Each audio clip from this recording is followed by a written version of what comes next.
นี่เป็นมืออันเผาสรีระสังขารของพระพุทธเจ้าเพื่อเอิญอัฐมีบูชาหลังจากปรินิพพานไปแล้ววันที่8อัฐแปลว่า8สั่นแหละแล้วเขาก็ระลึกนึกถึงคุณของเพิ่นอันเป็นคุณที่มหาศาลหาประมาณบ่ได้ก็แล้วกันเพราะเขาอาจคาดบ่ถึงว่าเพิ่นทำคุณมาประโยชน์กับโลกนี้และก็โลกหน้าหรือโลกหลายๆโลกที่พวกเขาอาจจะบ่เคยได้ยินได้ฟังเทศกับมนุษย์ก็อย่างหนึ่งจักว่าเวลาเพิ่นเทศนาสั่งสอนกับพวกมนุษย์ก็อย่างหนึ่งระดับหนึ่งกับเทวดาก็ระดับหนึ่งกับหมู่พรหมก็ระดับหนึ่งเด้นั่นแล้วปัญหาต่างๆหรือเป็นหยังคือมีบอกว่าอายุเท่านั้นกับอายุเท่านี้อาสงไขยพวกเฮาสิเว้าเรื่องกับคุยเรื่องกับบ่รู้เรื่องว่าประมาณปีบ่ได้คุยกับเทวดาเว้าเรื่องกับรู้เรื่องคุยกับหมู่พรหมเว้าเรื่องอสงไขยรู้เรื่องนี่คือส่วนบางอย่างที่เฮาบ่รู้ว่ามันยาวนานมันเกินแบบนั้นนี่อายุมนุษย์อาจจะว่าสั้นจำนี่หรือพวกเขาเข้าใจว่าเขาอายุยืนเนาะแต่ว่าสำหรับเทวดาเขาเดี๋ยวมาเบิ่งโลกมนุษย์สั้นๆนิดเดียวบัดนี้สำหรับหมู่พรหมอายุเป็นกับเขาเบิ่งเทวดาเขาเบิ่งมนุษย์หายใจเดียวนึงได้บาดคนละอย่างกันเลยเด้อารูปพรหมนักเข้าไปอีกเป็นอสงไขยบัดนี้นักก็เก่าอีกนั่นแหละเพิ่นจึงมีธรรมน่ะเหมาะสมกับสติปัญญาของหมู่สัตว์เพิ่นเรียกว่าจำแนกแจกธรรมให้เหมาะสมกับอุปนิสัยของหมู่สัตว์บ่ได้มีแค่นี้ในโลกบัดนี้ในจักรวาลเนาะมี4บัดนี้เนาะบัดนี้แสนโกฏจักรวาลนี่แหมแล้วความรู้ของพระพุทธเจ้าจึงหาประมาณบ่ได้แล้วก็คำเทศนาของเพิ่นก็แล้วแต่ละอันเพื่อเป็นแรงดึงดูดเพื่อสัตว์ทั้งหลายเขามาเกิดกับโลกเพื่อจะได้ยินได้ฟังธรรมนั่นแหละพระพุทธเจ้าตรัสรู้ขึ้นมานั่น ขึ้นมาที่ละองค์เป็นเอกะที่ละหนึ่งเท่านั้นบ่มีสองนั่นแหละพระพุทธเจ้าจึงเกิดขึ้นได้ยากหาฟังยาก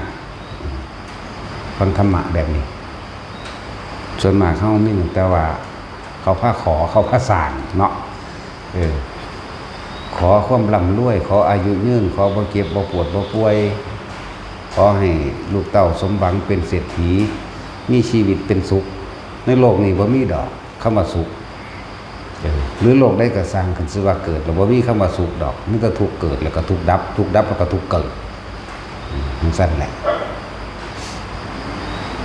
จังว่าเฮาระลึกนึกถึงบุญคุณของเพิ่นหาประมาณบ่ได้พวกทัสสหิจะโรกตะตูหินี่แสนโกฏจักรวาลเด้จักรวาลนึงมีเท่าไหร่บาด 2,000 เด้ทั้งสั้นแล้วไล่เบิ่งดูแสนโกฏจะสิไล่ไปหยังเนาะเฮาอาจจะเบิ่งแล้วบ่มีค่าบ่มีความหมายสำหรับเฮาแต่ว่ามีความหมายสำหรับสติปัญญาในอีกระดับหนึ่งเด้นั่นแหละต่างกันอันนี้เป็นเรื่อง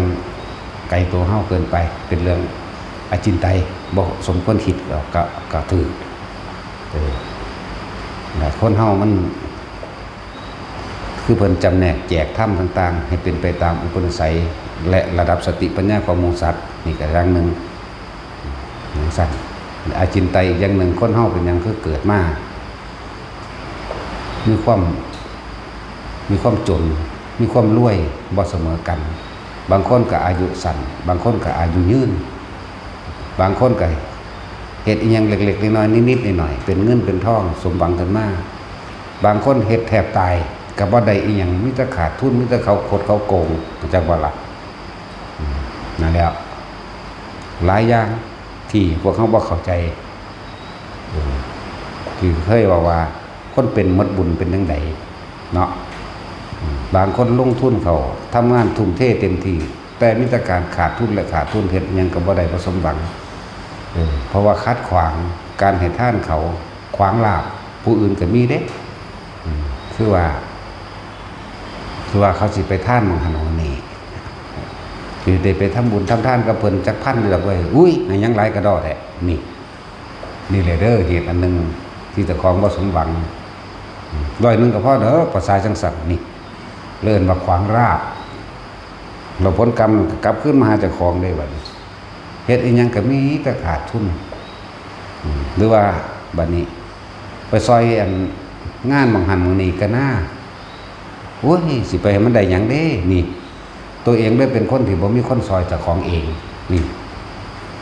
เลยบ่มีหมู่พวกบริวารที่ให้เกิดความจริงใจได้รับการช่วยเหลือนั่นแหละที่เฮาเห็น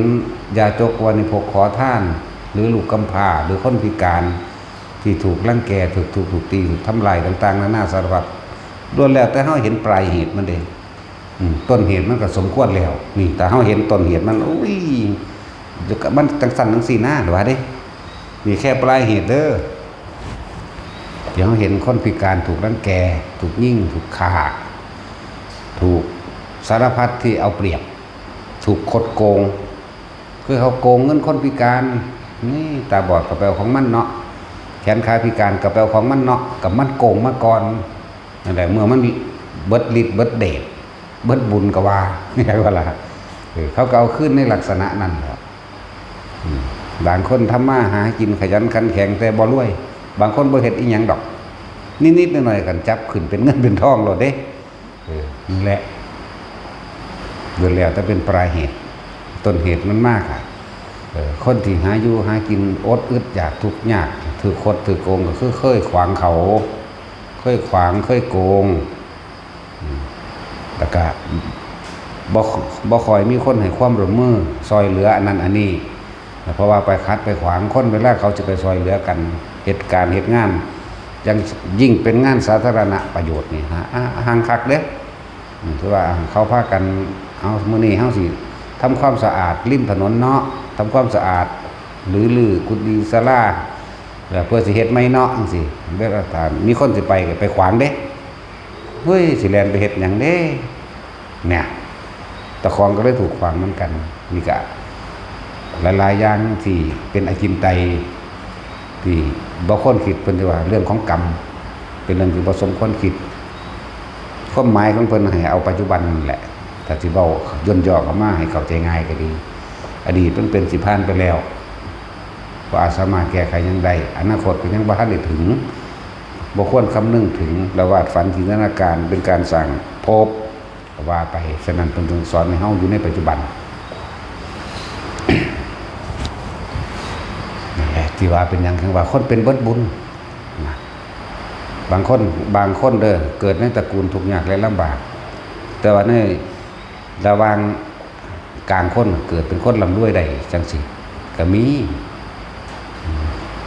ถึงบอกว่ามันบ่จีรังอย่างยืนอีหยังดอกทุกอย่างก็ดีพูดถึงว่าความสำคัญในวันอัฐมีบูชามันก็ต้องโยงไปหาก่อนที่เผาคือเก่าแหละ15 ค่ำเดือน 6เป็นวันประสูติหมายถึงเกิดออกจากท้องแม่แล้วก็ตรัสรู้พร้อมกับมือเดียวกันปรินิพพานอนุปาทิเสสนิพพานธาตุตายทั้งร่างกายบัดนี้ตายเบิดทั้งร่างกาย เหตุที่มาของปุสปาสูตรหรือมีการจดจารึกบันทึกเหตุให้เป็นเลี่ยงรอยซึ่งพระธรรมเลี่ยงรอยธรรมบทเลี่ยงรอยพระวินัยเลี่ยงรอยพระอภิธรรมไปทำ 42,000 บางนั้นก็24,000นั่นแหละรวมแล้วก็เป็น 48,000 นั่นแหละ 44,000 กับ 22,000 ธรรมบท 22,000 เนาะธรรมบทพระวินัยก็ 22,000 แต่ว่าพระอภิธรรม 44,000 เด้บวกกันแล้วเป็น 48,000 พระธรรมขันธ์นั่นเป็นเหตุให้การเลี่ยงรอยที่ว่าความเป็นมาของปุสปาสูตรเราของบางอย่างที่เราพูดหมายถึงเราตถาคตได้พูดก็พูดไปหมดแล้วแต่ของบางอย่างไม่อาจสามารถจะสื่อสารด้วยคำพูดได้เราได้ส่งต่อให้กับกัสสปะแล้วเราได้ส่งต่อให้กับมหากัสสปะแต่ว่าบ่าวมหากัสสปะคือบ่เข้าใจเนาะ ตะกี้ว่ามีมหาดอก คือพระมหาโมคคัลลาจังสิว่ามีผู้ใดแต่งตั้งแต่ว่าจังเพิ่นไปเรียนจบบาลีจบปทอะไรแล้วจังสิได้มหาเนาะ โบราณกาลเขาจะแต่งเพื่อให้เกิดความแยกแยะออกมาซื่อๆเป็นให้เกิดการจดจำง่ายคือจังพาเลวตะจังสิแต่ว่าเลวตะใดกังขาเลวตะกะนี่เหมือนว่าซั่นถ้าเพิ่นก็ซื้อว่าเลวตะซื่อๆแหละแต่ว่าเป็นคนมีความสงสัยมากกังขาแปลว่าสงสัยเลยมาใส่ซื่อเพื่อให้เกิดแยกแยะออกมาซื่อๆเป็นบุคลิกพิเศษ กังขาเลวตะมั่งหรือเลวตะน้องไส้ภาษาลิบุตรอีกเลวตะหนึ่งได้ป่ะนี่เลวตะยังละก็จังมีสื่อต่ออีกเด้เกิดว่าเพิ่นไปอยู่ป่าต้นตะเคียนนะสื่อตะเคียนของภาษาบาลีเลยยังได้คิระลิยะอย่างนี้ละเลวตะทิขาริยะอย่างนี้นะเรียกว่าเลวตะผู้อยู่ป่าตะเคียนนะความหมายเพิ่นอันนี้เลวตะผู้มีความสงสัยมากหลายเลวตะกระดอกอันเดียวต้องสั้นแหละนะครับคำว่า มันละเอียดมันลึกซึ้งก็ยังเลยของคำว่าอุสปาสูตรเราได้ส่งต่อให้กับกัสสปะแล้วนะส่งต่อโดยความรู้สึกใส่กันเลยผู้อื่นรับบ่ได้เหมือนกันแหละกับการรับผ่าของพระพุทธเจ้านะผ่ายังผ่าสังฆาบ่นั่นแหละนี่พระมหากัสสปะได้รับได้ผู้เดียวนอกนั้นรับบ่ได้เด้คุณธรรมบ่สูงบ่ถึงบ่พอสิรับได้เข้าชาติแล้วว่ะนี่ บางครั้งก็เข้าเดือนเนี่ยโอ้ยบักฮาเนี่ยมันมีตะเล่นจังซั่นแหละ นั่งตาไม้แน่เลยนั่งสมาธิเพชรมื้อเช้าก็ยังคุยให้ฟังอยู่ตอนหนูยังน้อยหนูไปวัดกับพ่อกับแม่หั่นว่าหนูจ้องดวงอาทิตย์ตอนขี่รถไปหนูจ้องดวงอาทิตย์เป็นแบบนี้พุ่นดีธรรมดาดิมันท่านถึงเวลามึงซื่อดอกมันได้กับศีลได้แต่ว่ามาท่านถึงเวลามันซื่อเป็นจังซี่แหละมันอดทนทางอารมณ์ก่อนอดทนทางถึงดาถึงฝ่ามือมั่ง แต่ถึงเวลามันนั่งสิเปิดตัวเองดอก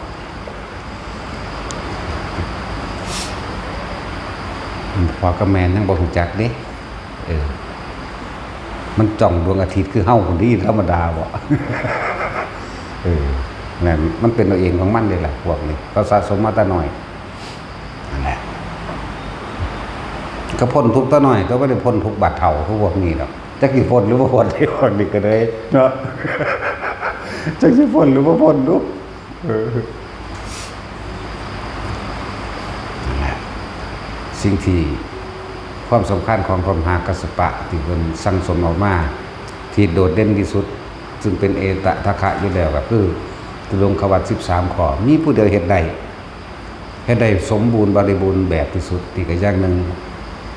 และเป็นผู้เรียงร้อยซึ่งพระธรรมและพระวินัยนี่ก็อีกอย่างหนึ่งนี่เป็นที่มาของโกลบุตรก็เลยว่าปุตสะหมายถึงลูก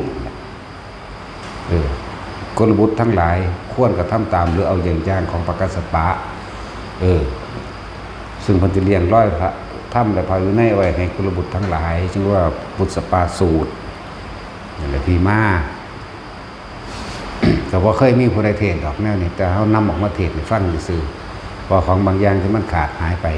กับแต่งเติมไปมันสมบูรณ์แต่ที่สมบูรณ์ว่าสมบูรณ์ดอกเดี๋ยวบางน้อยๆมันติดต่อเองดอก เหลือไว้ให้มันแน่นะเพื่อนตอนนี้มันกำลัง พักผ่อนอยู่ พวกเขาให้เห็นคุณค่าเด้อคำว่าธรรมะนี่คือความจริงของชีวิตตนเองนั่นแหละเด้อที่พวกเขาก็บ่รู้ถูกปกปิดไว้ด้วยความอยากความเห็นแก่ตัวแล้วก็ความอยากมีอำนาจกว่าหมู่อยากบังคับหมู่เห็นแก่ความสุขสบายของตนคำว่าธรรมะนี่คือความจริงนี่ตัวหนึ่งความจริงฝ่ายอกุศล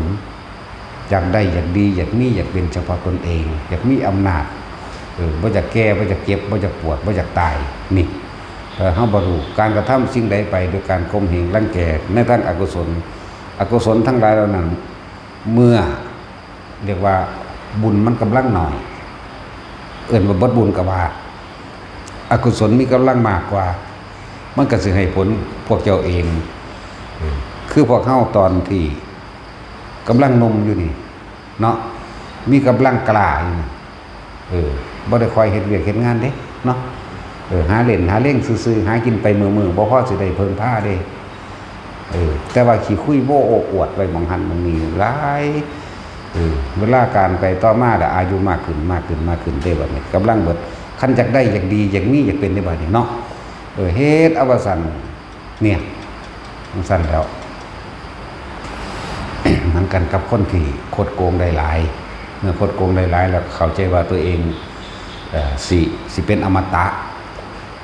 สิบ่มีการเปลี่ยนแปลงสิบ่มีนั่นแต่สุดท้ายแล้วเวลาเว้นกรรมนำท่านลูกเต้าหลานมาผ่านเอาเองดอกก็ได้เฮ็ดนำเขาเด้ต้องได้เสียเปรียบต้องได้หลายอย่างนั่นแหละที่ไหนได้กับตัวเองเฮ็ดไว้เองนั่นแหละแต่ความจริงที่พวกเฮาหลีกเลี่ยงบ่ได้เด้อ เกิดจริงแก่จริงเจ็บป่วยจริงตายจริงมีไหมบ่มีผู้ใดสิบ่ตายจักคนเด้บัดนี้ความจริงอันนึงที่เป็นเหตุแห่งให้พวกเฮาเป็นทุกข์มากที่สุดคือความรักจากบ่ล่ะความรักความอาลัยบ่มีผู้ใดอยากตายจากสิ่งที่รักแล้วก็บ่มีผู้ใดอยากให้สิ่งที่รักนั้นตายจากเจ้าของดอกนั่นแหละตัวนี้แหละเหตุให้คนทุกข์มากที่สุดเลยแล้วก็เวียนว่ายตายเกิดมากที่สุดคือความรักความอาลัยนั่นแหละบุคคลที่เรารักเขาก็พยายามทำกับเฮาเพื่อเขาก็จะได้รับความรักขึ้นไปบุคคลที่รักเราบัดนี้บุคคลที่เรารักกับบุคคลที่รักเรามันต่างกันอยู่เด้เนาะอยากว่าล่ะบุคคลที่เรารักเฮาสิพยายามเอาอกเอาใจเขาเพื่อให้เขากับมามอบความรักให้กับเฮาวันนี้บุคคลที่รักเราเขาก็พยายามทำเพื่อเฮาเพื่อให้เฮาไปหักเขาคือกันเนาะจะแล้วจึงบอกว่าทุกข์จึงเกิดจากสิ่งอันเป็นที่รักทั้งบุคคลที่รักเราและบุคคลที่เรารักจากบ่หินล้วนแล้วแต่เป็นเหตุแห่งทุกข์เสมอกันเนาะเพราะความรักทั้งหลายเหล่านั้นของคนทั้งหลายสัตว์ทั้งหลายรักกหวังเอาไว้ครอบครองเพื่อสนองตัณหาตนเองเข้าใจว่าล่ะเมียกูเพราะกูนี่แล้วเบาเต็มมันก็เลยเห็นปะก็เอาไว้แต่ยึดไว้เป็นของกูนี่แหละว่าแต่สนองตัณหากูนี่แล้วผู้ใดมาสู้ใดบ่ล่ะบ่แล้วมึงตายเนาะ สั่นแล้วนี่คือความจริงอันหนึ่งที่พวกเขาก็บ่รู้ว่าพวกเขาเป็นทุกข์บัดนี้บุคคลที่เรารักตายจากได้บัดให้น้ำได้บัดตอนที่เขาให้น้ำนะภาพต่างๆอันเป็นอดีตความรู้สึกเก่าๆความจำเก่าๆพูดเกิดมายิ่งปรุงแต่งยิ่งนึกยิ่งจินตนาการยิ่งหลายๆอย่างเนาะให้สะอึกสะอื่นนั่นแหละเพราะว่าเขาบ่ฮู้ความจริงคือหยังเรากำลังยึดความจริงคือหยังความจริงคือเกิดมาแล้วก็ต้องแก่ก็ต้องเจ็บก็ต้องป่วยก็ต้องตายนี่แหละเพราะว่าเฮารู้บ่เท่าทันเพราะความรักนี่แหละปิดบังเอาไว้ซะก่อนแล้วบ่เห็นความจริงโดยธรรมะเฮาเฮ็ดเพื่อคนที่เฮาฮักนะเฮาเฮ็ดได้ทุกอย่างเด้ฆ่าก็ได้เด้ลักปล้นจี้ก็ได้เด้นี่คือบุคคลที่เรารักเฮาอยากให้บุคคลที่เรารักนั้นอยู่สุขสบายเข้าใจว่าล่ะอยู่สุขอยู่สบายแล้วก็มีทุกอย่างที่ปรารถนาเฮาจึงทุ่มเทตัวเองเพื่อบุคคลที่เรารักหาอยู่หากินหัวจักนิดเหนื่อยมีแต่สิได้ไปหน้าเพื่อสิอ้างกับคนที่เฮาฮักเนาะแม่นบ่แท็กซี่แต่เดือนใดได้เงินหลายโอ้ยเนาะมันสิดีดาเด้ ถ้าเดือนใดบ่ได้มันสิเป็นเหี่ยวใจห่อเหี่ยว เพราะว่าบุคคลที่เรารักเขาจึงมีการสร้างบ้านสร้างเรือน เป็นเหตุให้เกิดการสร้างบ้านเรือนนะเพื่อให้บุคคลที่เรารักนี้มีความอยู่สุขสบายใจว่าหลักสั่นแล้วเขาถึงทุ่มเททุกอย่างเลยบัดพ่อปนกับปนพ่อกี้กับกี้พ่อขากับขาพ่อรักกับรักเด้พ่อตัวเอาแบบใดโยนความผิดให้กันแบบใดผู้อื่นชิบหายกับช่างขอให้เราเนี่ยสมหวังในสิ่งที่เราปรารถนาก็เพื่อบุคคลที่เรารักเป็นเบิดทุกอย่างมันบ่เลยแต่แค่บุคคลมันบ่แม่นแค่เฉพาะบุคคลที่เรามันเลยไปถึงอำนาจบ่ล่ะคือบ่อยากให้ผู้ใดมาข่มเหงเมียกูผัวกูลูกกูไปได้บัดนี้นี่มันเลยเถิดไปนึงอำนาจเกียรติยศศักดิ์ศรีขึ้นไปได้บัดนี้คำยกย่องสรรเสริญเด้นี่คือของเลยความจำเป็นที่มนุษย์ทั้งหลายเป็นบ้าอยู่เดี๋ยวนี้แหละเนาะอยากให้คนยอมรับตัวเองว่าตัวเองเก่งเด่นแล้วก็อยากให้คนอื่นเคารพนับถือบ่ว่าเฉพาะตนเองเมียตนเองด้วยลูกตนเองด้วยผัวตนเองด้วยไล่ไปเหมือนว่าล่ะจังซั่นแหละก็เลยทำกรรมต่างๆสารพัดโดยก็ได้เข้าใจว่ากรรมทั้งหลายที่เฮากระทำสิจะย้อนขึ้นมาให้ผลกับเฮาเราทำสิ่งใดเราก็ย่อมได้รับผลสิ่งนั้นกรรมจึงจำแนกแก่สัตว์ต่างๆเป็นไปตามผลของการกระทำคือกรรมที่ตัวเองกระทำเอาไว้นี่ก็จึงบอกว่าไม่ว่ากุศลและอกุศลย่อมคืนมาหาบุคคลที่กระทำเลยเกิดกลายเป็นสมรู้ร่วมคิดซึ่งกันและกันผัวเมียคุยกันเอาสั่นเอาสิบ่เฮานั่นแหละที่มันผูกพันกันไปเรื่อยๆคือการทำผิดอันเลยของจะเป็นในชีวิตจากว่าของจำเป็นในชีวิตมีอย่างอาหารที่หนึ่งของโลกอาหารที่อยู่อาศัยเครื่องนุ่งห่มยารักษาความเจ็บปวดยาแก้ปวดยารักษาโรคอะไร4 อย่างเท่านั้นแต่เลย4 อย่างนี้ขึ้นไปบัดนี้คำสรรเสริญเห็นบ่ต้องการความยอมรับต้องการความสรรเสริญต้องการที่มีอำนาจมึงต้องเคารพกูและในครอบครัวตระกูลกูพร้อมนี่ก็เลยสร้างอย่างต่างๆนาเพื่อให้เกิดอิทธิพลเพื่อให้เกิดอิทธิพลในการเคารพนับถือเด้โดยบ่ได้รู้ได้ว่าผิดหรือว่าถูกบัดนี้นั่นแหละแต่ส่วนมากมันจะไปทางเลวเนาะถ้าอิทธิพลทางดีมันดีอยู่ได้บัดนี้อันนี้จึงบอกว่าแต่ละคนเฮาสิเคารพนับถือกันด้วยใจคือความดีโดยไม่หวังสิ่งใดตอบแทนช่วยเหลือเรื่องอาหารช่วยเหลือเรื่องที่อยู่อาศัยช่วยเหลือเรื่องยารักษาโรคช่วยเหลือเรื่องเครื่องนุ่งห่มเนี่ยช่วยเหลือโดยบ่หวังสิ่งใดตอบแทนแม่นอยู่เขาก็สบายใจแม่นตายจากไปเขาก็คิดถึงเท่านั้นนะเราก็ดีแท้เด้แต่ว่าสำหรับคนที่หลงในลาภในยศในสรรเสริญเนาะหลงตัวเองช่วยเหลือก็เพราะหวังสิ่งตอบแทน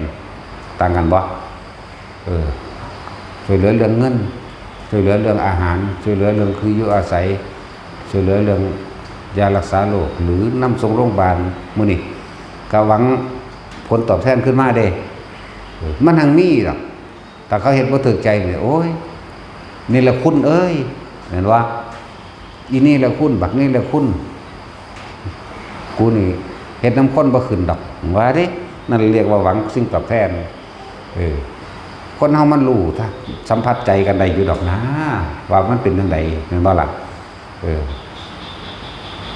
เอาเฮ็ดเอาหนาดอกว่าดิเนาะผู้นั้นก็ดีเฮ็ดเอาหนาทั้งสั่นทั้งสี่รังแกข่มเหงโอ้เขาฮู้อยู่ดอกนั่นแหละแต่ว่ามันบ่ฮู้ว่าการกระทำสิ่งทั้งหลายเหล่านี้แล้วมันสิย้อนขึ้นมาหาเฮาคือเก่าการให้ผลของกรรมนี่มันบ่แม่นให้แต่ปัจจุบันณขณะนี้ให้พรุ่งนี้ก็ได้มะรืนนี้ก็ได้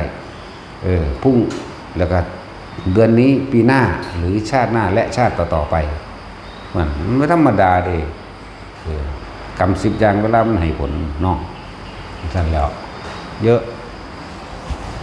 จังว่าเฮามาระลึกถึงแล้วที่ได้นำสิ่งเหล่านี้มาบอกมาแนะนำให้ก็ออกจากปากพระพุทธเจ้าเด้ออกจากพระพุทธเจ้าเด้นี่บ่แม่นออกจากเฮาเองแต่กี้เฮาก็บ่รู้คือกันนั่นแหละ ก็เลยต้องอาศัยคำสอนของพระเจ้ามาเป็นเครื่องนำทางการดำเนินชีวิตฆ่าสัตว์ลักทรัพย์ประพฤติผิดตามอำเภอใจของเจ้าของเองโดยการข่มเหงผู้อื่นบังคับผู้อื่นเนี่ยโกหกทำให้ผู้อื่นเสียชีวิตและทรัพย์สินหรือดื่มสุราเมลัยตลอดทั้งของมึนเมาทั้งตัวเองดื่มเองกินเองเสพเองและหรือชักชวนผู้อื่นกรรมทั้งหลายเราล้วนย้อนขึ้นมาหาเจ้าของบนเด็กเห็นไหมแต่สิ่งเหล่านี้เขากันได้ความรู้อันนี้แนวทางอันนี้จากพระพุทธเจ้านั่นแหละเรียกว่าพุทธเจ้าเพิ่นยิ่งใหญ่ขนาดใดมีคุณต่อโลกขนาดใดนี่อิทธิฤทธิ์บุญญาฤทธิ์โอ้สารพัดนั่นแหละขนาดใดสุดท้ายแล้วเพิ่นก็ต้องตายไหมเนาะแล้วพวกเฮานี่แม่นหยังถ้าสิพูดถึงฐานะตระกูลเนาะเพิ่นก็เกิดในตระกูลกษัตริย์อยู่แล้ว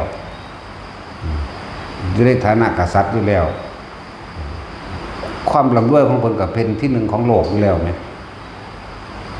แต่พวกเฮามันหยังมันซ้ำขี้ดังเพิ่นนี่เด้อุ้ยเฮาบ่ได้เทียบว่าขี้ดังเพิ่นดอกเนาะ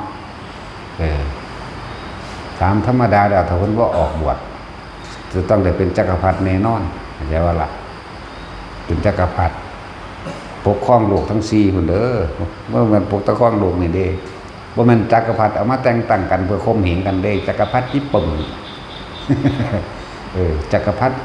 อังกฤษหรือจักรพรรดิเยอรมันจังซี่บ่แม่นอันนั้นมันตั้งชื่อเอาซื่อๆเด้จักรพรรดิแท้บ่ได้เป็นสั่นเด้นั่นแหละคุมในสหชาติพวกเกิดพร้อมกันกับเพิ่นเพราะว่าสิเป็นครูบารมีคือณพระนางพิมพานี่หรือต้นไม้ก็ตามแต่ที่อันนึงที่ว่าเป็นเครื่องรับประกันยืนยันความร่ำรวยของเพิ่นเองขุมทองทั้ง4มันบ่ได้น้อยเด้ขุมละโยชน์จักบ่กว้างโยชน์ยาวโยชน์ลึกโยชน์นี่แหม4แล้วก็ยิบปั๊บพูดขึ้นมาแทนกันปั๊บโลดจังสั่นตัวแล้วพวกเฮามันมีอยู่บ่จังสั่นบ่นี่แล้วคือพูดถึงว่าเครื่องรับประกันยืนยันความรวยของเพิ่นนั่น1คือคุ้มครองทั้ง4ถ้าไม่ได้อนุญาตให้ใครก็ไม่อาจสามารถนำไปได้จังสั่นแล้วถ้าเพิ่นว่าให้คนนี้มันจังไปเด้ถ้าไม่ให้บ่มีทางบ่มีไผลักเอาไปพร้อมมันเกิดจากบุญของเพิ่นเองจังซั่นแหละจึงบอกว่าเพิ่นเป็นเจ้าฟ้ามหากษัตริย์เมียเพิ่นก็มีผู้บักงามอีกแล้วก็เมียน้อยเพิ่นอีก 74,000 คนพุ่นเด้จักบ่ล่ะปราสาท3ฤดูคือเพิ่นสิอยู่ต้องอยู่ในอากาศเป็นปกติแบบพอดีเย็นสบายมั้ยหน้าฝนอยู่ปราสาทหลังนี้ชื่อว่าจังซี่หน้าร้อนอยู่ปราสาทหลังนี้ชื่อว่าจังซี่หน้าหนาวอยู่ปราสาทหลังนี้ชื่อว่าจังซี่เด้ลืมชื่อแล้วมันเสือหลายชื่อพร้อมอยู่ชื่อบ่ได้แล้วแต่ละปราสาทคิดเบิ่งอยู่นั่งสนมปราสาทละเท่าใดเบิ่งก็ 74,000 นั่งก็แบ่งออกผู้ละครึ่งตัวหาร3จังซั่นแล้วเพิ่นคืออุทิศตนเพื่อบุคคลทั้งหลายคือพวกเฮาได้เนาะพวกเฮากำลังแสวงหาในสิ่งที่เพิ่นทิ่มความร่ำรวยเกียรติยศศักดิ์ศรีความเป็นใหญ่ทิ่มเบิดเพื่อสินำความจริงธรรมะคือความจริงของชีวิตพวกเฮาออกมาแสดงให้พวกเฮาเห็นตามความเป็นจริงนี่แหละเห็นว่าทำดีได้ดีนี่แหละทำเลวก็ได้เลวนั่นแหละเห็นว่าทำสิ่งใดก็ได้สิ่งนั้นนี่แหละเป็นเบื้องต้นเห็นว่าทุกสิ่งทุกอย่างเกิดจากการกระทำของตนบ่มีผู้ใดมาดลบันดาลใดบ่มีเทพเทวดาอินทร์พรหมมาดลบันดาลสุขและทุกข์ให้ผู้ใดทุกอย่างเกิดขึ้นจากการกระทำของตัวเองคนบางคนเกิดมาพิการเลยกตะของเคยเฮ็ดไว้เข้าใจบ่ล่ะคนบางคนพิการตอนอายุขวบ1 2ขวบ3ขวบไล่ไว้แล้วแต่มันสิเป็นนั่นก็คือตัวของเฮ็ดไว้คนบางคนเกิดมาเคยเป็นเศรษฐีแต่ว่าเสือกตกทุกข์ได้ยากยิ่งก็เกิดมาเป็นยาจกซะด้วยซ้ำไปนี่ก็เจ้าของเฮ็ดไว้บ่แม่นผู้ใดโดนบันดาลเด้นั่นแล้ว สั้นๆแล้ว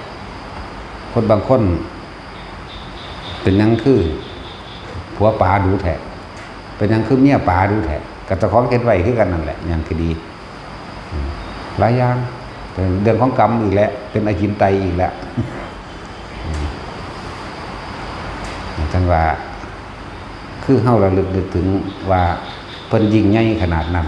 สุดท้ายเพิ่นก็ต้องตายแล้วพวกเฮาเด้เฮาเปรียบซ้ำคือหมดคือหยังนี่เด้เนาะ เฮานี่คือหมดขิวทั้งบ่มีผิดสงอีหยังบ่แม่นหมดแดงเด้หมดแดงมันยังมีผิดกัดยังเก็บอยู่เด้หมดดำคิ้วๆแมั้ยก็จะค่อนจะคิดพ่อเอาได้หมดคิ้วๆดำๆแมั้ยมักไต้เขาดังคนดอกหมดจังซั่นกัดก็บ่เป็นหยังบ่เป็นเด้นี่แล้วพวกเฮามันแค่นี้นึงพวกเฮาสิมาหวงแหนมาหยังกระแดกนี่แล้วแนวทางเพิ่นก็บอกว่าท่านคือการสละออกคนมีบุญเป็นจังไดคนมีบุญคือคนที่เบาเบาใจ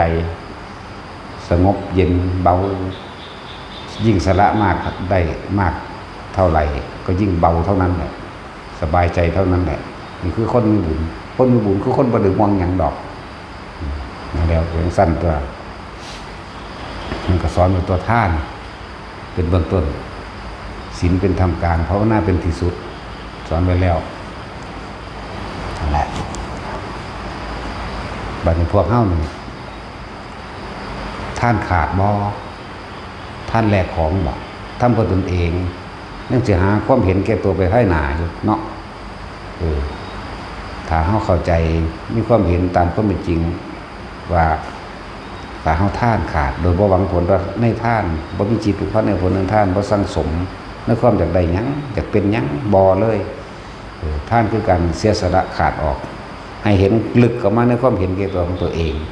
ก็เลยบ่หวังผลในท่านแล้วมันก็สบายใจมันก็เบาคนบ่อยากได้ท่านตัวนี้น้อมเข้าไปสู่คำว่าศีลคนบ่อยากได้มันบ่เฮ็ดผิดศีลดอกเข้าใจว่าล่ะมันบ่ไปฆ่าไผเด้น่ะบ่ไปฆ่าบ่ไปพ่นจี้ตัวหลักของไผบ่ได้ม่อมเมาเสพหยังต่างๆเด้ต่อมากับภาวนาเรียกว่าเห็นสภาวะของเจ้าของเองเกิดขึ้นนะทำให้เกิดขึ้นเกิดหยังล่ะเกิดจิตตั้งมั่นนั่นแหละจิตตั้งมั่นดีแล้วมันก็เห็นหนทางออกจากทุกข์คือเห็นความคิดนั่นแหละสาเหตุของความเกิดทั้งหลายแหล่โอ้ความคิดนี่เองว่าแล้วสั่นแหละว่าทุกคนบอกที่สุดของทุกคนว่าเฮานี้บ่พ้นความตายเด้อเจ้าสิรวยปานใดก็สร้างขึ้นชื่อว่ารวยแล้วก็ต้องมีความแก่คนเฮาแก่คนเฮาตายซุมื้อนี้เฮาสิเข้าใจบ่เนาะคักคิมเข้าใจหรือยังแก่เป็นจังไดตายเป็นจังไดร่างกายมันค่อยๆตายไปเลยขี้มูกออกน้ำลายออกนั่นแหละตายไปเรื่อยๆใจว่าล่ะนั่นแหละแก่ตายไปเรื่อยๆกินแล้วก็ต้องขับถ่ายออกนั่นบ่นั่นแหละเอิ้นว่าแก่ตายไปเรื่อยๆเป็นหยังคือว่าเกิดแก่เจ็บตายนั่นบ่ซั่นคือว่าเกิดหรือเจ็บแล้วจังมาแก่จังมาตายแซ่นกันบ่แม่นเด้จักว่าล่ะได้เฮาแก่แล้วตายไปทุกวันด้วยกันของเสียของถิ่นผมคือโลนได้สั่นว่าท่านได้เฒ่าก็เลยเนาะ ว่าท่านได้เฒ่าโดยความเข้าใจของคนแบบ80ยังเอิ้นเฒ่านะ100ยังเอิ้นเฒ่านะของสั่นตัวเพราะผมคือโลนอยู่สั่นขี้ไข่มันก็ออกอยู่สั่นนั่นแล้วเล็บมันยาวก็ต้องได้ตัดทิ่มสั่นก็นั่นแหละมันแก่ก็นั่นแหละเอิ้นว่าแก่เกิดแก่เจ็บบัดนี้ด้วยปานใดก็สร้างเจ้าสิซื้อความเจ็บบ่ได้ดอกเนาะเอาแม่เอาหนามแทงเอามีดฟันแล้วก็ซื้อไว้บ่ให้มันเจ็บเอาก็ซื้อไว้ได้เก็บคือเก่าด้วยปานใดก็สร้างเจ้าก็ซื้อความป่วยบ่ได้เจ้าก็ต้องป่วยคือเก่าอันนั้นปลายเหตุให้เจ้าไปรักษาโรคมันบ่ล่ะนั่นแล้วนักวิทยาศาสตร์มันสิเก่งมาทางใดแหม่งมาทางใดเนาะแต่ว่ามันเก่งมันคือบ่หาเครื่องป้องกันความแก่ซั่นเนาะเกิดมาแล้วมึงบ่ให้แก่ บ่ให้เจ็บบ่ให้ป่วยแล้วก็บ่ให้ตายนี่แหมสั่นตัวคนรวยก็เหมือนกันเฮ็ดทำแม้ก็เฮ็ดได้เฮาต้องยอมรับตัวนี้ถ้ายอมรับเฮาก็คลายความกังวลสบายใจเมื่อเฮาคลายความกังวลสบายใจ คือมันคิดจนรอบคอบหมดแล้ว คิดไปตามความเป็นจริง คิดจนเบิดคิดคือมันยอมรับจนเบิดส่วนยอมรับแล้วสิโลลาภให้กับธรรมชาติความจริงแล้วนี่บัดนี้เฮาก็หาเครื่องอยู่ของเฮากันตัวเพื่อบ่ให้มันเกิดความฟุ้งซ่านรำคาญหงุดหงิดอึดอัดหยังก็ว่าไปเพื่อก็ให้เฮาทรงฌานเจริญฌานด้วยอานาปานสติด้วยลมหายใจนี่แหละเฮ็ดจังได๋ก็ตายอยู่แล้วบ่มีผู้ใดห้ามผู้ใดไว้ตายได้ดอกเศรษฐีมหาศาลซื้อบ่ให้เมียเฒ่าเบิ่งดูถ้าซื้อได้เนาะเป็นว่าแท็กซี่ยิงเมียแท็กซี่เดี๋ยวว่าขี้เกียจหาวเหลืองเติมเนาะใช่แล้วมึงเฮ็ดให้มันซ้ำเก่าได้อยู่บ่เนาะมึงก็ไปหาเงินมาซุมื้อมึงก็บ่เฮ็ดให้มันซ้ำเก่าซั่นเนาะไม่เอาไม่น่าเนาะแท็กซี่ใช่แล้วแต่คือเขาต้องยอมรับว่าแล้วเขาก็หาเครื่องมาเทียบเพื่อแต่ว่าเขารวยเขามีความสุขบ่มีผู้ใดมีความสุขดอกทางรวยมันถูกกว่าเฮาอีกเนาะเฮาตัวมันเป็นคนมีบุญมาเกิดชาวไร่ชาวนาเนี่ยเป็นอิสระเด้พวกข้าราชการมันบ่อิสระเด้พอเกี่ยวทำงานต้องไปตอกบัตรต้องไปเซ็นชื่อเนาะต้องมีเวลาเด้พวกเจ้าเฮ็ดตามเวลาเด้ส่วนให้เจ้าไร่ชาวนาเฮ็ดไปตามอิสระแม่กูไปเที่ยงมันสิเป็นหยังหน้าไหมเนาะกูไปคำมันก็สิเป็นหยังกูไปตีหนึ่งก็สิเป็นหยังเนาะพวกนี้บ่ได้2 โมงส่องไปเส้นซื้อจังซั่นแหละแต่คนก็จะคืออยากเป็นราชการเนาะจังซั่นแหละนี่คือหาทางออกให้ตนเองจงเป็นคนที่มีความพอใจในสิ่งที่มีเข้าใจว่าล่ะเฮามีที่อยู่อาศัยแล้วเฮามีที่ทำกินแล้วสิไปดิ้นรนอีหยังกับยศถาบรรดาศักดิ์เกี่ยวกับเกียรติยศศักดิ์ศรีอยากให้คนมายกย่องอีหยังกับของคนเฮาเกิดมาแค่หากินซ้ำตายนี่แม่นบ่ล่ะรวยมันก็เกิดมาหากินซ้ำตายนั่นแหละรวยไปตายนั่นแหละจนก็จนไปตายนั่นแหละก็หากินซ้ำตายคือกันนั่นแหละเอาแม่เศรษฐีมันกินน้ำด้วยแก้วเพชรทองคำก็สร้างของเป็นอย่างกับพวกเข้าคนธรรมดาเนี่ยกินน้ำด้วยกะลาหมักข้าวมันก็อิ่มเท่ากันตัวกินไม่ได้อีกดอกแต่มันอิ่มดอกก็เลยมันก็พ่อคือกันน่ะเนาะทั้งสั้นตัวรวยบักขนาดล้านก็รวยเธอป่วยเหมือนกันสุดท้ายก็ตายเหมือนกันแน่นี่คือความเสมอกันเกิดเสมอกันแก่เสมอกันเจ็บป่วยเสมอกันตายเสมอกันบ่มีผู้ใดยิ่งยศกว่ากันธรรมชาตินี่เป็นหนึ่งเดียวเสมอกันสิ่งที่ต่างกันคือความทะเยอทะยานอยากของคนต่างกันแล้วก็คนบ่เข้าใจความจริงบ่เห็นความจริงบ่เห็นความจริงว่ากระทำสิ่งใดกรรมอันใดก็จงได้รับผลของกรรมนั้นๆคือการกระทำของตนสืบไปคือเก่ามีบ่พ้น กรรมจึงจะแน่แจกสรรพสัตว์ทั้งหลายให้เป็นไปต่างๆหน้าสารพัดมีความร่ำรวยมีความยากจนมีความพิการมีความอายุสั้นและอายุยืนต่างกันเพราะตัวเองกระทำไปทั้งบัดบ่แม่นผู้อื่นเฮ็ดให้เด้อบ่มีเทวดาบ่มีพรหมบ่มีพระเจ้ามันดลบันดาลสุขและทุกข์ให้ไผได้บ่มีพญานาคบ่มีพญาครุฑมันดลบันดาลอีหยังได้ทุกอย่างเกิดขึ้นจากการกระทำของเฮาถ้าว่ามันมีได้มันเป็นจริงมันบ่มีผู้ใดถูกจักคนดอกอยู่นี่แล้วก็บ่มีคนพิการพร้อมเนาะบ่มีคนพิการแล้วก็บ่มีคนเฒ่าพร้อมผู้ใดก็สิขอบ่ให้เฒ่าไงแล้วคำว่าแก่อย่างหนึ่งเด้คำว่าชราก็อย่างหนึ่งเด้ฟังดีๆเด้แยกมันออกได้ศัพท์พระพุทธเจ้านี่แก่นี่เราแก่ทุกวันสั่งขี้มูกน้ำลาย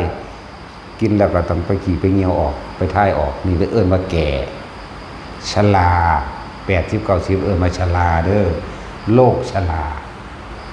จังซั่นล่ะต่างหากเด้ออย่าปนกันก็แล้วแต่ความเข้าใจไผแต่ว่านี่ มันเป็นแบบนี้มันแยกมาแบบนี้ชราว่าเรามีความแก่เป็นธรรมดาคือว่าอยู่บัดนี้คันว่าชราธรรมโมหิเราคือว่าเรามีความชราเป็นธรรมดาอยู่สันเนาะนี่เอาแก่กับชราบ่คือกันบ่แก่ก็คือนี่แหละขี้มูกน้ำลายออกเนาะ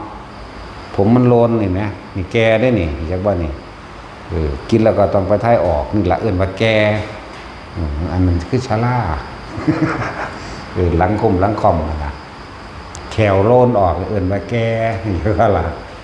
สั้นแล้ว จะไปเงิดยังถอดพวกเฮาทั้งที่ดีหาวิธีว่างจิตเจ้าของให้เป็นกลางเด้อผู้ใดสิทำจิตให้เป็นกลางผู้นั้นจะพ้นจากทุกข์ทั้งปวงจากการเกิดเลยความเกิดไม่เป็นทุกข์ถ้าผู้ใดบ่เกิดผู้นั้นก็บ่ทุกข์นั่นเองเข้าใจคำว่ากลางบ่เข้าใจคำว่าบ่วันไหวบ่กลางคือลมหายใจกลางคือการทรงฌานเจริญฌานด้วย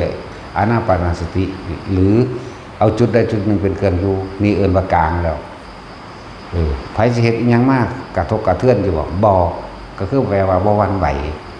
เพราะว่าเฮาฝึกจากค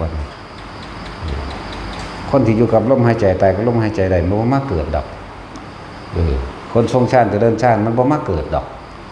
ได้ข้างบนแล้วต่อข้างบนต่อไปอีกได้ก็ได้จากบ่ล่ะแม่นบ่อันถึงที่สุดในขณะนี้ก็ดีเฮาอาศัยพระปัญญาของพุทธเจ้าเด้เฮานี่คำว่าเชื่อและพิสูจน์แล้วตามความเป็นจริงแล้วว่าพระผู้มีพระภาคเจ้าของเฮาเนี่ยตัดสิ่งใดที่ไม่จริงไม่มีเด้พูดผิดไม่ได้เด้พระพุทธเจ้าจากว่ามีแต่เว้าจริงอย่างเดียวบ่พูดบ่เว้าผิดแล้วก็บ่เว้าเล่นบ่พุนผันแล้วกำหนดรู้โดยญาณสกรจังเว้าเด้เห็นว่าสั่นแล้วพวกเฮาบ่ได้มีหยังแล้วพวกเฮามันเว้าตามอารมณ์เนาะเห็นว่าจังซี่เพิ่นบ่มีอารมณ์เด้สั่นแล้วบ่อุ้ยปานจักเพิ่นแต่เพิ่นอยู่เพิ่นด่าเด้อยากว่าล่ะเธอรู้จักนิสัยแห่งเราเหรอหรือเด้รู้แล้วล่ะเถียงเราได้เฮาเลยรู้ถ้าไม่รู้ไม่พูดแล้วแต่เพิ่นอยู่เพิ่นด่าเด้ขนาดภาษาลิบุตรเว้าเทียบเคียงไปรู้วิสัยพุทธวิสัยถึงด่าเด้ขนาดว่ายอดเอาได้เลยนะแต่ห้องผลึกซื่อดอกแหละบ่ต้องไปเงินแปลกแหวกแนวกับไผดอกบ่ต้องไปสะอื่นสะออนไผหรืออิจฉาริษยาไผดอกเขาสิร่วมสิรวยเขาสิเป็นแบบใดก็สร้างเฮามีความเสมอกันตายนี่คือความเสมอกันร่างกายเอาไปใส่ล่ะพุทธเจ้าเฮาก็เผาถิ่มมันบ่ตายเราจะลืมเด้บัดนี้เรื่องของร่างกายตายแล้วบ่มีความหมายเด้เอาไปแผ่ใส่ไก่เบิ่งแม่ถิ่มไปล้านขาขาไก่เอาไก่ตัวนี้ตายเอาไปเขาเขียนไว้50 บาทเนาะศพคนตายนึงใครเอาไปให้ 10,000 เบิ่งดูใครสิเอาอันใดเนาะบ่มีค่าขนาดนั้นเด้ตายแล้วก็ผู้ใดก็ว่าเป็นผีผู้นั้นผีผู้นี้เนาะนั่นแหละแต่ว่าสิ่งที่บ่ตายคือใจของเฮาเองบ่ตายนี่เขานิพพานก็ว่าตายกิเลสมันตายผู้เขานิพพานแล้วแต่ว่าคนที่กิเลสบ่ทันตายก็ไปเกิดตามสิ่งที่เจ้าของยึดที่เจ้าของติดนั่นแหละติดยึดติดจิตติดที่ไหนจิตจะมีที่ตั้งเป็นทางที่สิไปซะก่อนแต่ว่าการคิดนึกปรุงแต่งในระหว่างทางก็เกิดอารมณ์นั่นแหละเป็นภพต่างหากเด้ฟังดีๆเด้เวลาเฮาคิดถึงบุคคลที่เรารักเอาคิดถึงลูกถึงหลานมึงรู้บัดภาพลูกหลานจะเกิดมันบ่มันมีที่ตั้งแล้วจินตนาการปรุงแต่งไปก็เกิดอารมณ์ปนกันไปพร้อมเด้นั่นแหละภพเกิดเป็นจังซั่นเด้อเฮ็ดจังได๋เฮาสิหยุดเฮ็ดจังได๋เฮาสินิ่งกับมันได้นั่นแหละบอกเลยสุดเลยทีเดียวมันก็บอกได้อยู่ดอกแต่ว่ามันบอกเอายอดจักว่าเฮาก็ค่อยๆฝึกเอานั่นแหละถ้าบ่จะเกิดก็ดีค่อยๆฝึกเอาเนี่ยให้ซุมื้ออยู่แล้วล่ะว่าผู้ใดบ่ทันได้เป็นมาฝึกเอาเด้อพวกเจ้าสิร่ำรวยเพียงใดก็สร้างซื้อบ่ได้ได้แนวมื้อนี้พวกเจ้าต้องมาฝึกเอาแล้วก็เป็นด้วยตนเองทุกข์ก็ตามมาฝึกเอาได้คือกันคนรวยก็ฝึกได้คนจนก็ฝึกได้เด้ บ่มีเงินจักบาทก็ฝึกได้เด้มีเงินเท่าใดล้านกับฝึกได้คือกันนี่แม่นความเสมอกันนะแล้วมาฝึกเอามาฝึกแล้วเฮาก็บ่ได้เอาเงินดอกมีแต่ย่านบ่ได้แต่ฝึกได้แล้วไล่หนีโลดบัดไปเฮ็ดเอาของไปของมันถ้าบ่ได้ก็ไล่คือกันโอ้ยพวกประสาทไปแล้วแล้วจังว่าพวกเฮาไล่เบิ่งดีๆเด้อพระพุทธเจ้ายิ่งใหญ่มากขนาดใดเนาะสุดท้ายพระองค์ก็ต้องสละร่างกายทิ้งไปเหลือคงไว้แต่ธรรมะคือความจริงบ่ตายพุทธศาสนาบ่ตายธรรมะความจริงบ่ตายเป็นอมตะอมตังอยู่เช่นนั้นแม้นพุทธเจ้าสิเกิดหรือบ่เกิดก็สร้างความจริงยังอยู่เหมือนนั้นแต่ว่ามันบ่มีผู้ใดเอาความจริงมาให้พวกเฮาได้ยินได้ฟังมาพวกเฮาปฏิบัตินำซื่อๆและการอุบัติขึ้นของพระพุทธเจ้าบ่ได้อุบัติขึ้นมาบ่ได้เกิดขึ้นมาเพื่อว่าจะทำให้ใครร่ำรวยจะทำให้ใครสุขสมบัติในลักษณะว่าให้สมบัติได้ลดถาบรรดาศักดิ์ให้ได้ลาภสักการะให้มีอิทธิพลเหนือไผบ่ได้แม่นว่าเพิ่นอุบัติขึ้นมาเพื่อสิให้ผู้นั้นได้สอบเป็นเจ้าเป็นนายบ่แม่นว่าสิมาโดนบันดาลให้ผู้นั้นผู้นี้ได้เป็นสสเข้าใจว่าล่ะอบตสวสจนั่นแหละบ่ได้อุบัติขึ้นมาว่าสิพระเสกสมบันดาลบ่ได้เป็นแบบนี้อุบัติขึ้นมาเนี่ยถ้าจะเปรียบเทียบแล้วพระผู้มีพระภาคเจ้าเป็นดุจดังว่าเผ่าพันธุ์ของพระอาทิตย์ให้ความสว่างสำหรับโลกเสมอกันพระพุทธเจ้าจึงอุบัติขึ้นมาให้ความสว่างสำหรับใจของหมู่สัตว์เสมอกันคือแสงแห่งธรรมนั่นเองนำความจริงเข้าสู่จิตใจของหมู่สัตว์นั่นเองแล้วหมู่สัตว์ทั้งหลายจะเดินตามหรือบ่เดินตามก็แล้วแต่บ่ได้บังคับนั่นแหละ พวกเราก็คิดเอา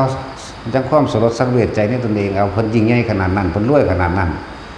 เพิ่นก็ยังสละตัวเองออกเพื่อสินำความจริงนี่มาให้พวกเฮาได้รู้หนทางนั่นบ่ล่ะแล้วก็คิดเบิ่งเอาเจ้าฟ้ามหากษัตริย์มีมาเท่าใดแล้วตั้งแต่สมัยพุทธกาล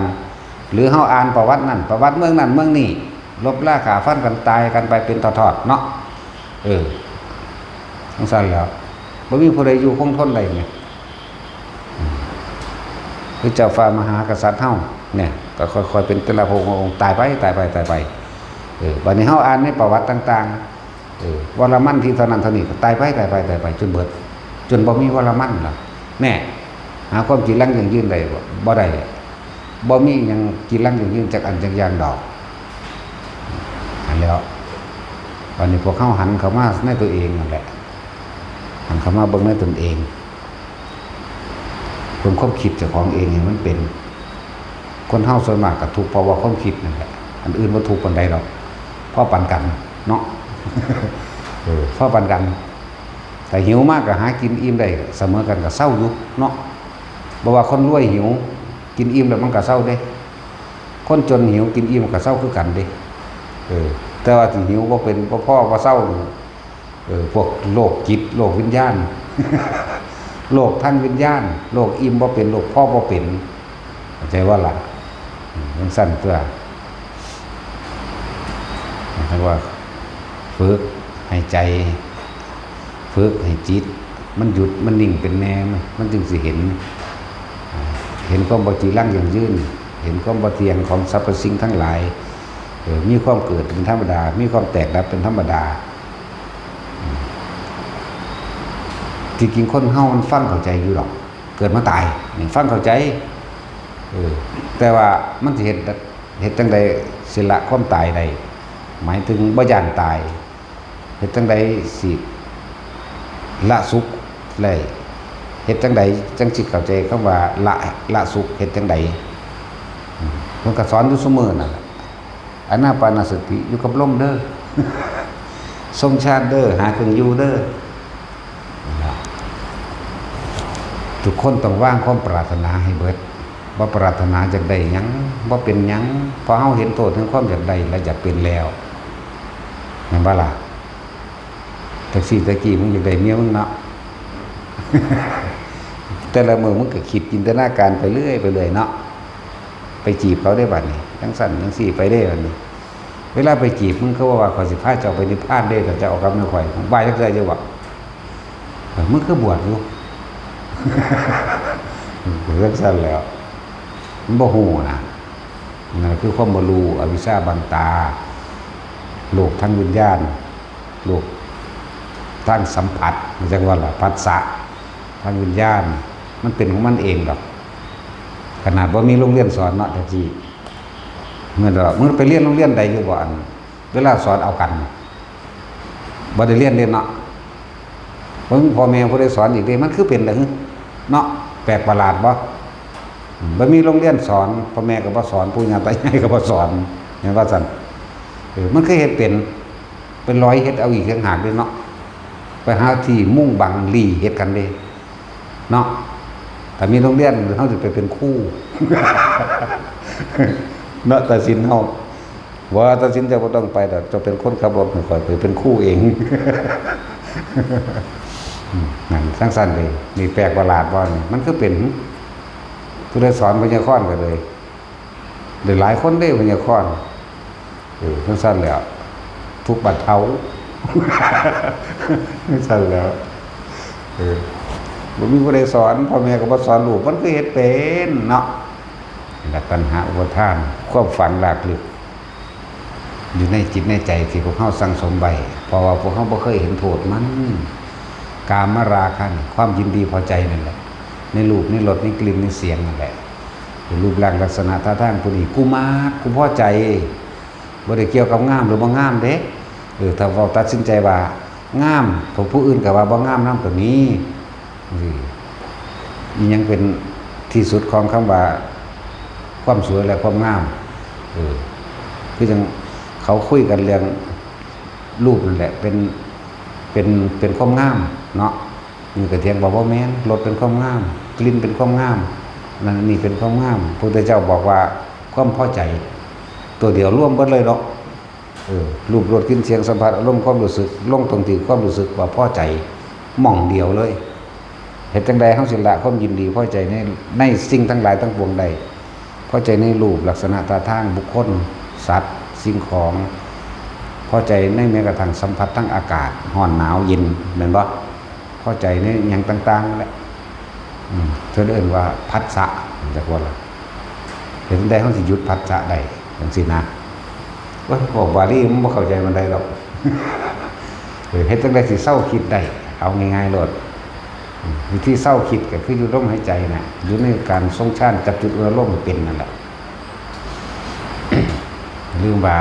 เพิ่นยิ่งใหญ่ขนาดใดสุดท้ายก็ต้องเผาถิ่มร่างกายนี่ถิ่มเสมอกันเด้อเกิดเป็นเจ้าฟ้ามหากษัตริย์จักรพรรดิกษัตริย์จักรพรรดินี่จะพูดถึงใหญ่ที่สุดแล้วนี่เพราะว่าครองโลกทั้ง4แต่จักรพรรดิก็ตายมั้ยเนาะนั่นแล้วมีอำนาจเหนือทั้งปวงเด้จักรพรรดิเด็กกษัตริย์แต่ละประเทศยังบ่ทันได้เศษเสี้ยวของจักรพรรดิเด้จังซั่นแล้วก็ยังตายบัดพระพุทธเจ้ายิ่งกว่าจักรพรรดิอีกได้บัดยิ่งกว่าจักรพรรดิเด้โลกทั้งเบิดในแสนโกฏโลกธาตุนี่อยู่ใต้ความจริงที่พระองค์นำมาแสดงสุดท้ายแล้วผมก็ยังตายนี่แล้วพวกเฮาเด้ตายคือกันตายเสมอกันเพราะว่าเจ้าสิใหญ่สิน้อยเจ้าสิเป็นญาติเจ้าคนพวกขอทานเจ้าสิเลี้ยงสูงหรือเลี้ยงต่ำความเสมอกันคือตายความบ่เสมอกันคือการกระทำอีกต่างหากเด้อสัตว์ทั้งหลายสิแตกต่างกันกับเพราะว่ากรรมคือการกระทำนั่นแหละแต่สัตว์ทั้งหลายก็ฝึกหัดตัวเองหมดความปรารถนาสิ้นหวังเบิดหวังสิ้นคิดหยุดคิดในสิ่งทั้งหลายทั้งปวงในความอยากได้และอยากเป็นนิพพานเสมอกันดิบ่ได้เลือกศาสนาได้บัดนี้นี่คือธรรมะคือบ่ตายธรรมะคือความจริงต้องเฮาฝึกเอาเด้อซ้ำมีคนบอกผู้บอกมันก็บ่แน่เด้ตายเดี๋ยวนี้ก็ได้